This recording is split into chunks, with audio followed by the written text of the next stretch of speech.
Okay, probably what everyone wants to hear is the key to anxiety. What is the key to getting that anxiety padlock, unlocking it, and being free from anxiety forever? The answer is there is no key. As I always tell you, there's no quick solution. But, there always is a but. Whenever you say something like this, there's a but. You can still do little things. I'm going to give you a simple example. With your anxiety, everyone's anxiety is different.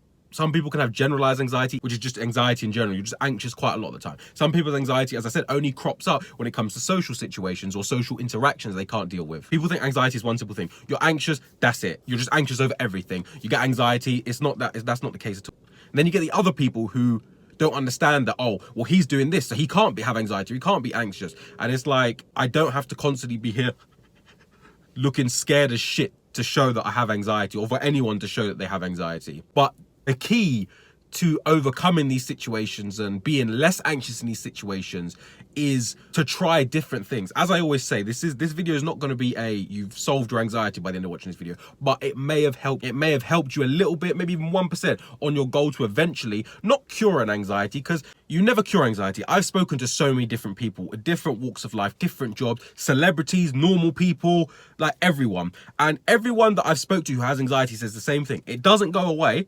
You just have to find ways, putting it back in Pandora's box. You got to put it back in that box, shut it. The anxiety will always be there, but you need to learn that the anxiety takes over you. It's almost like you're a superhero and you walk out into public as Jordan, and then you put your mask on and you're anxiety boy. It's not the shittest superhero in the world, but it is almost like your facade. You put it over yourself, but you don't mean to. You mask up in this superhero mask without meaning to. And the tips and tricks help you take off that mask and be who's underneath, which is you. Taking off the anxiety Jordan, putting that to one side and just being Jordan for the day. So I'm going to give you a simple little tip, and the thing is, this is for social anxiety. If you're one of them people who you find it really hard to speak to people and to interact with people, just speak to people in general, just even asking little questions, because people don't understand. Like when you go into restaurants and people say, oh, can you ask that for me please? People go, oh, why can't you ask it yourself?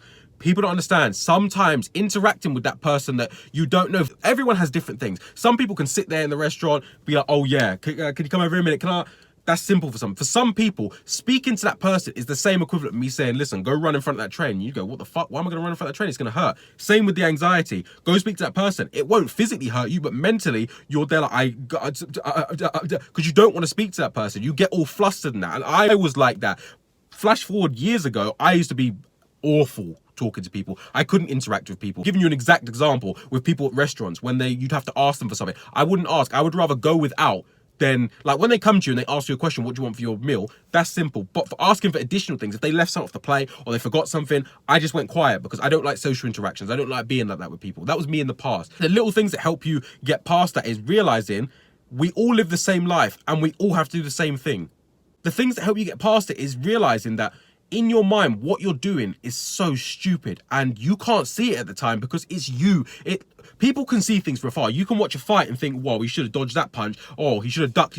But when you're in the situation, you have to react as the situation's going on. It's not when you watch TV and you're watching a horror film and you see that person, you think, why don't they just go to that room? Because at the time, you're not thinking like that. And it's the same with anxiety. I see myself in the situation. I think, okay, in the restaurant, I should have just asked for extra ketchup. I should have just said, oh, they put extra this in my burger. I didn't ask for this. But at the time, you don't think like that. At the time, you think, just don't say anything. Just don't say anything. Just stay quiet. Just stay quiet. Just get on with it. You can get out, leave. You won't be anxious no more. But that's not the right attitude to have, because that just furthers your anxiety. What you need to do in them kind of situations is say to yourself, count to 3 and be like, okay, I'm going to ask them for extra ketchup in 3 seconds. 3, 2, 1. Excuse me. Could I get some extra ketchup, please? And when you do that, you realize that interaction between the person, there's only 2 things they can say, yes or no. And in that situation, 99% of the time, they're going to say yes, because someone who's at their job, they're not going to say no and be rude to you. They're going to say yes. So you asking for that ketchup, that extra water, that extra straw, a different knife and fork because yours are dirty and you didn't want to complain, so you stayed quiet.